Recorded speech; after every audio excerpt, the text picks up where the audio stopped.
qabrda yotgan odam oldiga Munkar Nakir farishtasi kiradi, o'tkazib qo'yadi, savol so'raydi, gurzi bilan uradi deyapti. Bu dunyodagi aqllarimiz bilan, bu tasavvurlarimiz bilan bu maydonga kiradigan bo'lsak, qabul qilmaydi aql.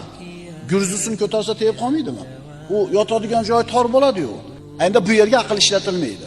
Bu yerga payg'ambar aytdimi, Alloh aytdimi, shunday qabul qilaveradi.